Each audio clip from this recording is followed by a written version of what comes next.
Hello students, I am Gurshan Singh Brad and today we are going to continue your first chapter of history book from the beginning of time. I will do line by line Punjabi explanation and I suggest you to open your history CBSE book before you to understand better. Early humans' way of obtaining food. ਹੁਣ ਤੱਕ ਅਸੀਂ ਸਕੈਲਟਲ remains ਵਗੈਰਾ ਦੇਖਦੇ ਆਏ ਹਾਂ ਤੇ ਦੇਖਿਆ ਹੈ ਕਿ ਹਿਸਟਰੀ ਨੂੰ ਰੀਕਨਸਟਰਕਟ ਕਰਨ ਲਈ ਕਿਵੇਂ ਇਹਨਾਂ ਦੀ ਵਰਤੋਂ ਕੀਤੀ ਗਈ, ਇਹਨਾਂ ਤੋਂ ਕਿਵੇਂ ਲੋਕਾਂ ਦੀਆਂ ਗਤੀਵਿਧੀਆਂ, ਉਹਨਾਂ ਦੇ ਕੰਮਾਂ ਬਾਰੇ ਜਾਣਿਆ ਗਿਆ ਅਲੱਗ-ਅਲੱਗ ਕੰਟੀਨੈਂਟਸ ਦੇ ਵਿੱਚ। ਪਰ ਮਨੁੱਖੀ ਜੀਵਨ ਦੇ ਹੋਰ ਵੀ ਰੂਟੀਨਸ ਸਨ, ਕੰਮਕਾਜ ਸਨ। ਚਲੋ ਦੇਖਦੇ ਹਾਂ ਉਹਨਾਂ ਬਾਰੇ ਕਿਵੇਂ ਜਾਣਿਆ ਜਾ ਸਕਦਾ ਹੈ। ਅਰਲੀ ਹਿਊਮਨਸ ਕਈ ਢੰਗਾਂ ਨਾਲ ਭੋਜਨ ਪ੍ਰਾਪਤ ਕਰਦੇ ਸਨ, ਜਿਵੇਂ ਕਿ ਗੈਦਰਿੰਗ ਭਾਵ ਭੋਜਨ ਇਕੱਠਾ ਕਰਨਾ, ਸ਼ਿਕਾਰ ਕਰਨਾ, ਸਾਫ਼ ਕਰਨਾ ਉਸਨੂੰ ਅਤੇ ਮੱਛੀ ਫੜਨਾ। ਗੈਦਰਿੰਗ ਵਿੱਚ ਆਉਂਦਾ ਸੀ ਪਲਾਂਟ ਫੂਡ ਇਕੱਠਾ ਕਰਨਾ, ਜਿਹੜੀਆਂ ਚੀਜ਼ਾਂ ਸਾਨੂੰ ਪਲਾਂਟਸ ਤੋਂ ਮਿਲਦੀਆਂ ਸਨ, ਜਿਵੇਂ ਬੀਜ, ਨਟਸ, ਬੈਰੀਜ਼, ਫਰੂਟਸ ਅਤੇ ਟਿਊਬਰਸ। ਇਹ ਅੰਦਾਜ਼ਾ ਹੀ ਲਗਾਇਆ ਜਾਂਦਾ ਹੈ ਕਿ ਉਹ ਗੈਦਰਿੰਗ ਕਰਦੇ ਸਨ, ਪਰ ਇਸ ਦਾ ਕੋਈ ਪੱਕਾ ਸਬੂਤ ਨਹੀਂ ਮਿਲਦਾ। ਜਦਕਿ ਸਾਨੂੰ ਕਾਫੀ ਮਾਤਰਾ ਵਿੱਚ ਫੋਸਿਲ ਬੋਨਸ ਮਿਲਦੀਆਂ ਹਨ। ਫੋਸਿਲਾਈਜ਼ਡ ਪਲਾਂਟਸ ਰਿਮੇਨਸ ਜੋ ਮਿਲੇ ਹਨ ਉਹ ਬਹੁਤ ਰੇਅਰ ਹਨ। ਇੱਕੋ ਇੱਕ ਢੰਗ ਇਹ ਬਚਦਾ ਹੈ ਜਾਣਨ ਦਾ ਕਿ ਉਹ ਪਲਾਂਟਸ ਇਨਟੇਕ ਕਰਦੇ ਸੀ। ਇਹ ਤਾਂ ਹੀ ਪਤਾ ਲੱਗ ਸਕਦਾ ਹੈ ਜੇਕਰ ਸਾਨੂੰ ਕੋਈ ਪਲਾਂਟ ਰਿਮੇਨਸ ਮਿਲ ਜਾਵੇ ਜੋ ਐਕਸੀਡੈਂਟਲੀ ਜਲ ਗਿਆ ਹੋਵੇ। ਇਹ ਪ੍ਰੋਸੈਸ ਕਾਰਬੋਨਾਈਜੇਸ਼ਨ ਕਰਕੇ ਹੁੰਦਾ ਹੈ।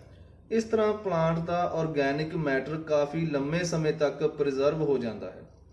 ਆਰਕੀਓਲੋਜਿਸਟ ਨੂੰ ਕਾਰਬੋਨਾਈਜ਼ਡ ਸੀਡਸ ਦੇ ਵੀ ਕੋਈ ਬਹੁਤੇ ਤੱਥ ਨਹੀਂ ਮਿਲੇ ਜੋ ਸਾਨੂੰ ਪਹਿਲਾਂ ਦੇ ਸਮੇਂ ਦੇ ਹੋਣ। ਹੁਣ ਦੇ ਸਾਲਾਂ ਵਿੱਚ ਹਿਸਟਰੀ ਹੰਟਿੰਗ ਭਾਵ ਸ਼ਿਕਾਰ ਸ਼ਬਦ ਦੀ ਡਿਸਕਸ਼ਨ ਵਿੱਚ ਬਹੁਤ ਜ਼ਿਆਦਾ ਇਹ ਸ਼ਿਕਾਰ ਸ਼ਬਦ ਹੈ ਜੋ ਡਿਸਕਸ਼ਨ ਵਿੱਚ ਰਿਹਾ ਹੈ। ਸਕਾਲਰਸ ਦੇ ਲਈ ਇਹ ਕਾਫੀ ਡਿਸਕਸ਼ਨ ਦਾ ਮੈਟਰ ਰਿਹਾ ਹੈ ਸ਼ਿਕਾਰ ਸ਼ਬਦ। ਇਹੀ ਗੱਲ ਸਾਹਮਣੇ ਆਉਂਦੀ ਹੈ ਜੋ ਹੋਮਿਨਾਈਡ ਸੀ ਉਹ ਆਪਣਾ ਭੋਜਨ ਮੀਟ ਤੋਂ ਪ੍ਰਾਪਤ ਕਰਦੇ ਸੀ, ਜਾਂ ਤਾਂ ਉਹ ਜਾਨਵਰ ਆਪਣੇ ਨੈਚੁਰਲ ਤਰੀਕੇ ਨਾਲ ਮਰ ਗਿਆ ਹੋਵੇ ਜਾਂ ਫਿਰ ਕਿਸੇ ਨੇ ਮਾਰ ਦਿੱਤਾ ਹੋਵੇ, ਉਸਦੇ ਪਿੰਜਰ ਤੋਂ ਉਹ ਮੀਟ ਲੱਭਦੇ ਸੀ। ਇਹ ਵੀ ਸੰਭਵ ਹੈ ਕਿ ਛੋਟੇ-ਛੋਟੇ ਮੈਮਲਸ ਜਿਵੇਂ ਖਰਗੋਸ਼ ਵਗੈਰਾ ਵੀ ਖਾਂਦੇ ਹੋਣ, ਉਹ ਬਰਡਸ, ਉਹਨਾਂ ਦੇ ਅੰਡੇ, ਰਿਪਟਾਈਲਸ ਜਾਂ ਇੱਥੋਂ ਤੱਕ ਕਿ ਇਨਸੈਕਟਸ ਜਿਵੇਂ ਕਿ ਟਰਮਾਈਟਸ ਵਗੈਰਾ ਵੀ ਹੋਮੀਨਿਡਸ ਖਾਂਦੇ ਹੋਣਗੇ।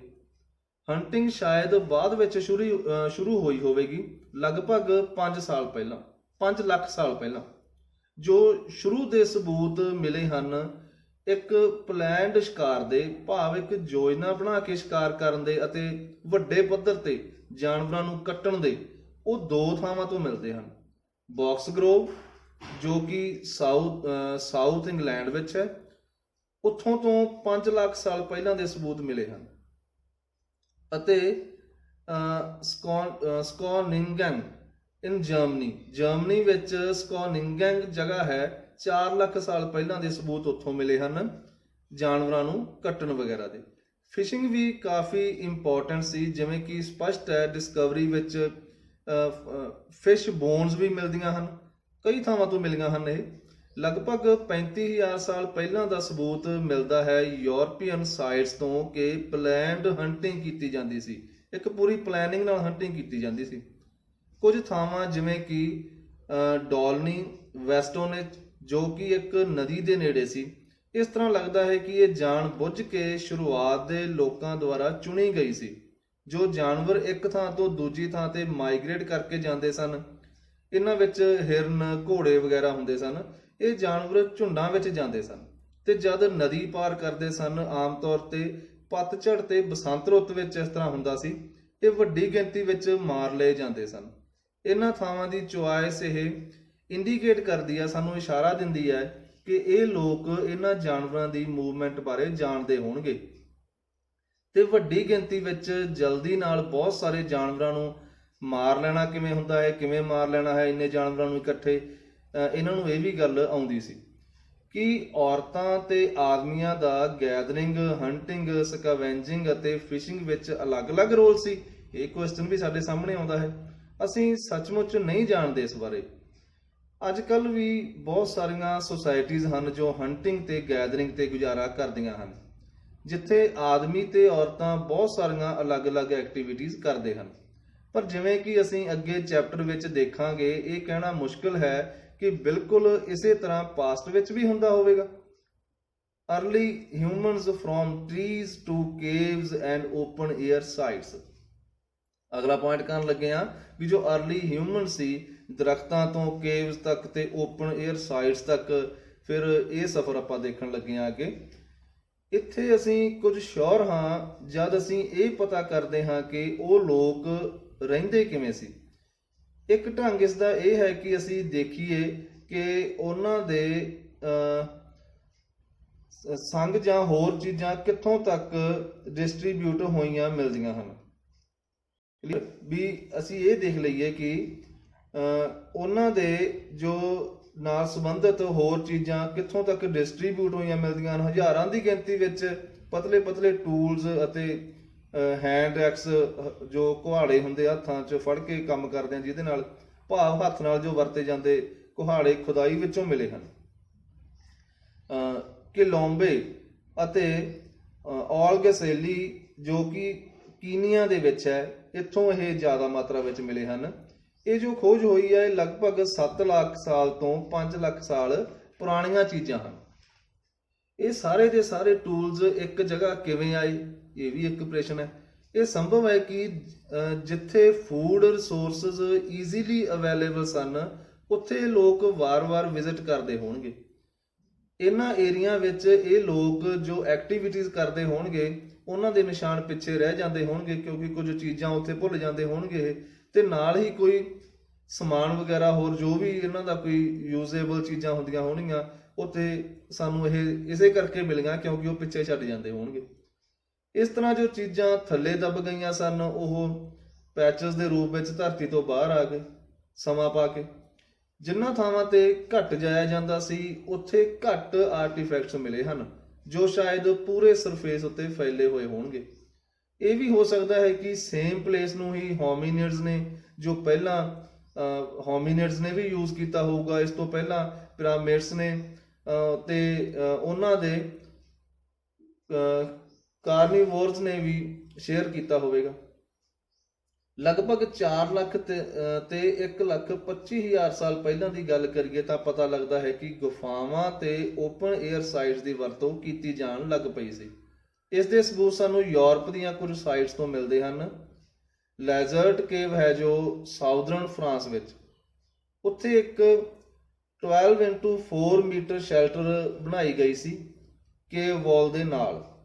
ਕੇਵ ਵਾਲ ਨੂੰ ਬੇਸ ਮੰਨ ਕੇ ਨਾ ਉਸ ਦੇ ਨਾਲ ਇੱਕ 12x4 ਮੀਟਰ ਸ਼ੈਲਟਰ ਬਣਾਈ ਗਈ।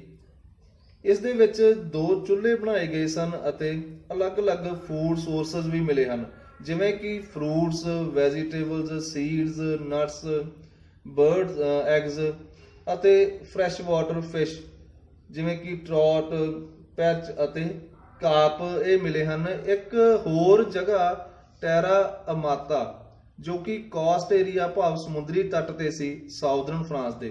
ਕੁਝ ਇਹੋ ਜਿਹੇ ਸ਼ੈਲਟਰ ਮਿਲੇ ਹਨ ਜਿਨ੍ਹਾਂ ਦੀ ਛੱਤ ਲੱਕੜ ਦੀ ਅਤੇ ਘਾਹ ਫੂਸ ਦੀ ਬਣੀ ਸੀ, ਜਿਵੇਂ ਕਿ ਸ਼ਾਰਟ ਟਰਮ ਦੇ ਲਈ ਕਿਸੇ ਸੀਜ਼ਨਲ ਵਿਜ਼ਿਟ ਦੇ ਲਈ ਹੀ ਬਣਾਏ ਗਏ ਸਨ। ਇਹ ਸੀਜ਼ਨਲ ਵਿਜ਼ਿਟ ਵਿੱਚ ਹੀ ਆਉਂਦੇ ਸੀ, ਥੋੜੇ ਸਮੇਂ ਵਾਸਤੇ ਇੱਥੇ ਰਹਿੰਦੇ ਹੋਣਗੇ। ਤਾਂ ਜੋ ਛੱਤ ਉਹ ਮਿਲੀ ਆ ਕਿਵੇਂ ਘਾਹ ਫੂਸ ਲੱਕੜ ਵਗੈਰਾ ਦੀ ਬਣੀ ਹੋਈ ਹੈ। ਪਕਾਈ ਹੋਈ ਮਿੱਟੀ ਦੇ ਟੁਕੜੇ, ਜਲੀਆਂ ਹੋਈਆਂ ਹੱਡੀਆਂ ਨਾਲ ਪੱਥਰ ਦੇ ਸੰਦ ਲਗਭਗ 1.4 ਅਤੇ 1 MYA ਮਿਲੀਅਨ ਈਅਰਸ ਅਗੋ ਪੁਰਾਣੇ ਲੱਭੇ ਹਨ। ਇਹ ਚੈਜ਼ੋਵਾਂਜਾ, ਕੀਨੀਆ ਅਤੇ ਸਵਕਰੈਨਜ਼ ਸਾਊਥ ਅਫਰੀਕਾ ਵਿੱਚ ਮਿਲੇ। ਕੀ ਇਹ ਨੈਚੁਰਲ ਬੁਸ਼ਫਾਇਰ ਦੀ ਵਜ੍ਹਾ ਨਾਲ ਜਾਂ ਹੋਰ ਕੋਈ ਜਵਾਲਾਮੁਖੀ ਵਗੈਰਾ ਫਟ ਜਾਂਦਾ ਸੀ, ਉਸ ਕਰਕੇ ਇਹ ਜੋ ਮਿੱਟੀ ਹੈ ਉਹਦੇ ਟੁਕੜੇ ਪੱਕੇ ਹੋਏ ਮਿਲੇ ਜਾਂ ਹੱਡੀਆਂ ਵੀ ਇਸ ਤਰ੍ਹਾਂ ਜਲੀਆਂ ਹੋਈਆਂ ਮਿਲੀਆਂ, ਜਾਂ ਇਹ ਜੋ ਫਾਇਰ ਸੀ ਜਾਣ ਬੁੱਝ ਕੇ ਸਹੀ ਢੰਗ ਨਾਲ ਯੂਜ਼ ਕਰਕੇ ਕੀਤੇ ਗਏ ਸਨ, ਸਹੀ ਢੰਗ ਨਾਲ ਯੂਜ਼ ਕਰਕੇ ਇਹਨਾਂ ਨੂੰ ਜਲਾਇਆ ਗਿਆ, ਮਿੱਟੀ ਨੂੰ ਪਕਾਇਆ ਗਿਆ ਹੋਵੇਗਾ ਕਿ ਇਸ ਤਰ੍ਹਾਂ ਸੀ, ਇਹ ਅਸੀਂ ਕਲੀਅਰਲੀ ਨਹੀਂ ਜਾਣਦੇ। ਜੋ ਚੁੱਲ੍ਹੇ ਮਿਲੇ ਹਨ ਉਹਨਾਂ ਤੋਂ ਇਹ ਵੀ ਪਤਾ ਲੱਗਦਾ ਹੈ ਕਿ ਫਾਇਰ ਦਾ ਕੰਟਰੋਲਡ ਯੂਜ਼ ਕੀਤਾ ਜਾਂਦਾ ਸੀ, ਵੀ ਆਪਣੇ ਢੰਗ ਨਾਲ ਉਹਨਾਂ ਨੇ ਚੁੱਲ੍ਹੇ ਬਣਾਏ, ਉਹਨਾਂ ਵਿੱਚ ਅੱਗ ਦੀ ਕਿਵੇਂ ਵਰਤੋਂ ਕਰਨੀ ਹੈ, ਇਸ ਤਰ੍ਹਾਂ ਉਹਨਾਂ ਨੇ ਕੀਤਾ ਹੋਵੇਗਾ। ਇਸ ਦਾ ਬਹੁਤ ਜ਼ਿਆਦਾ ਲਾਭ ਸੀ, ਜਿਵੇਂ ਕਿ ਅੱਗ ਨਾਲ ਗੁਫਾਵਾਂ ਵਿੱਚ ਗਰਮਾਇਸ਼ ਕੀਤੀ ਜਾਂਦੀ ਸੀ, ਰੌਸ਼ਨੀ ਕੀਤੀ ਜਾਂਦੀ ਸੀ ਤੇ ਕੁਕਿੰਗ ਵੀ ਕੀਤੀ ਜਾਂਦੀ ਸੀ। ਇਸ ਤੋਂ ਇਲਾਵਾ ਅੱਗ ਲੱਕੜ ਨੂੰ ਮਜ਼ਬੂਤ ਕਰਨ, ਜਿਵੇਂ ਕਿ ਭਾਲੇ ਦੀ ਟਿੱਪ ਨੂੰ ਮਜ਼ਬੂਤ ਕਰਨ ਦੇ ਵੀ ਕੰਮ ਆਉਂਦੀ ਸੀ। ਭਾਲਾ ਇੱਕ ਹਥਿਆਰ ਹੁੰਦਾ ਹੈ ਜੋ ਮੂਹਰੋਂ ਤਿੱਖਾ ਹੁੰਦਾ ਹੈ, ਸ਼ਾਇਦ ਤੁਹਾਨੂੰ ਇਹਦਾ ਪਤਾ ਹੋਵੇਗਾ। ਅੱਜ ਦੀ ਵਰਤੋਂ ਅੱਗ ਦੀ ਵਰਤੋਂ ਕੀ ਸੀ, ਇੱਕ ਸੰਦਾਂ ਨੂੰ ਪਤਲੇ ਪਤਲੇ ਭਾਗਾਂ ਵਿੱਚ ਬਣਾਉਣ ਲਈ ਵੀ ਕੀਤੀ ਜਾਂਦੀ ਸੀ ਤੇ ਜਾਨਵਰਾਂ ਨੂੰ ਦੂਰ ਰੱਖਣ ਦੇ ਲਈ ਵੀ ਅੱਗ ਦੀ ਵਰਤੋਂ ਕੀਤੀ ਜਾਂਦੀ ਸੀ। ਨੈਕਸਟ ਪੁਆਇੰਟ ਹੈ ਅਰਲੀ ਹਿਊਮਨਸ ਮੇਕਿੰਗ ਟੂਲਸ। ਇਹ ਹੁਣ ਟੂਲਸ ਬਣਾਉਣੇ ਮਨੁੱਖ ਨੇ ਜਦੋਂ ਇਹ ਸ਼ੁਰੂ ਕੀਤੇ ਸੀ, ਅਰਲੀ ਹਿਊਮਨਸ ਨੇ। ਜੇਕਰ ਸ਼ੁਰੂਆਤ ਦੀ ਗੱਲ ਕਰੀਏ ਤਾਂ ਇਹ ਯਾਦ ਰੱਖਣ ਵਾਲੀ ਗੱਲ ਹੈ ਕਿ ਟੂਲਸ ਮੇਕਿੰਗ ਇਕੱਲੇ ਹਿਊਮਨਸ ਤੱਕ ਹੀ ਸੀਮਿਤ ਨਹੀਂ ਸੀ। ਪੰਛੀ ਵੀ ਜਾਣਦੇ ਸਨ ਇਹਨਾਂ ਬਾਰੇ, ਟੂਲਸ ਬਣਾਉਣ ਬਾਰੇ। ਜਿਵੇਂ ਕਿ ਜਦ ਉਹਨਾਂ ਨੇ ਭੋਜਨ ਪ੍ਰਾਪਤ ਕਰਨਾ ਹੋਵੇ, ਆਪਣੇ ਆਪ ਨੂੰ ਸੋਸ਼ਲ ਐਨਕਾਊਂਟਰਸ ਤੋਂ, ਸੋਸ਼ਲ ਹਮਲਿਆਂ ਤੋਂ ਬਚਾਉਣ ਲਈ ਵੀ ਉਹ ਯੂਜ਼ ਕਰਦੇ ਸੀ। ਅਤੇ ਚਿੰਪੈਂਜ਼ੀ ਵੀ ਟੂਲਸ ਬਣਾਉਂਦੇ ਸਨ ਆਪਣਾ ਖਾਣਾ ਵਗੈਰਾ ਲੱਭਣ ਦੇ ਲਈ। ਕੁਝ ਇਹੋ ਜਿਹੇ ਗੁਣ ਹਨ ਟੂਲ ਮੇਕਿੰਗ ਦੇ ਜੋ ਮਨੁੱਖ ਦੁਆਰਾ ਟੂਲਸ ਬਣਾਏ ਜਾਂਦੇ ਹਨ ਜੋ ਏਪਸ ਵਿੱਚ ਨਹੀਂ ਸਨ। ਜਿਵੇਂ ਕਿ ਅਸੀਂ ਦੇਖਿਆ ਹੈ ਕਿ ਜਿਵੇਂ ਜਿਵੇਂ ਬ੍ਰੇਨ ਦੀ ਡਿਵੈਲਪਮੈਂਟ ਹੋਈ ਤਾਂ ਇਸ ਨਾਲ ਮਨੁੱਖ ਨੇ ਕੁਸ਼ਲਤਾ ਨਾਲ ਹੱਥਾਂ ਦੀ ਵਰਤੋਂ ਸ਼ੁਰੂ ਕਰ ਦਿੱਤੀ ਤੇ ਟੂਲਸ ਬਣਾਏ, ਕਿਉਂਕਿ ਟੂਲਸ ਦਾ ਮਨੁੱਖੀ ਜੀਵਨ ਵਿੱਚ ਕਾਫੀ ਮਹੱਤਵ ਸੀ। ਇਸ ਤੋਂ ਇਲਾਵਾ ਜਿਹੜੇ ਢੰਗਾਂ ਨਾਲ ਹਿਊਮਨਸ ਯੂਜ਼ ਕਰਦੇ ਸਨ, ਬਣਾਉਂਦੇ ਸਨ ਟੂਲਸ, ਇਸ ਦੇ ਲਈ ਬਹੁਤ ਜ਼ਿਆਦਾ ਮੈਮਰੀ ਤੇ ਕੁਸ਼ਲਤਾ ਦੀ ਜ਼ਰੂਰਤ ਹੈ ਜੋ ਕਿ ਏਪਸ ਵਿੱਚ ਨਹੀਂ ਸੀ। ਜੋ ਸ਼ੁਰੂਆਤ ਦੇ ਸਬੂਤ ਮਿਲਦੇ ਹਨ ਸਟੋਨ ਟੂਲਸ ਬਣਾਉਣ ਦੇ ਤੇ ਯੂਜ਼ ਕਰਨ ਦੇ, ਉਹ ਕੁਝ ਸਾਈਟਸ ਹਨ ਇਥੋਪੀਆ ਤੇ ਕੀਨੀਆ ਦੀਆਂ, ਇੱਥੋਂ ਮਿਲਦੇ ਹਨ। ਇਹ ਕਹਿ ਸਕਦੇ ਹਾਂ ਕਿ ਜੋ ਪਹਿਲੇ ਸਟੋਨ ਮੇਕਰ ਸੀ ਉਹ ਆਸਟ੍ਰਾਲੋਪਿਥੀਕਸ। ਜੇਕਰ ਹੋਰ ਐਕਟੀਵਿਟੀਜ਼ ਵਾਂਗ ਕਹੀਏ ਤਾਂ ਅਸੀਂ ਇਹ ਨਹੀਂ ਜਾਣਦੇ ਕਿ ਟੂਲਸ ਮੇਕਿੰਗ ਆਦਮੀਆਂ ਦੁਆਰਾ ਜਾਂ ਔਰਤਾਂ ਦੁਆਰਾ ਕੀਤੀ ਜਾਂਦੀ ਸੀ। ਹੋਰ ਐਕਟੀਵਿਟੀਜ਼ ਦਾ ਕਾਫੀ ਪਤਾ ਲੱਗ ਜਾਂਦਾ ਹੈ ਵੀ ਇਹ ਆਦਮੀਆਂ ਦੁਆਰਾ ਹੀ ਕੀਤੀ ਜਾਂਦੀ ਸੀ, ਇਹ ਔਰਤਾਂ ਦੁਆਰਾ ਕੀਤੀ ਜਾਂਦੀ ਸੀ।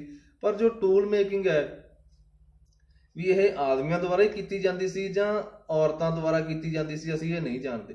ਇਹ ਵੀ ਸੰਭਾਵਨਾ ਹੈ ਕਿ ਟੂਲਸ ਦੋਵਾਂ ਦੁਆਰਾ ਹੀ, ਆਦਮੀਆਂ ਦੁਆਰਾ ਵੀ ਤੇ ਔਰਤਾਂ ਦੁਆਰਾ ਵੀ ਬਣਾਏ ਜਾਂਦੇ ਹੋਣਗੇ। ਔਰਤਾਂ ਵਿਸ਼ੇਸ਼ ਤੌਰ ਤੇ ਟੂਲਸ ਦੀ ਵਰਤੋਂ ਆਪਣੇ ਲਈ ਅਤੇ ਆਪਣੇ ਬੱਚਿਆਂ ਲਈ ਭੋਜਨ ਪ੍ਰਾਪਤ ਕਰਨ ਲਈ ਕਰਦੀਆਂ ਹੋਣਗੀਆਂ।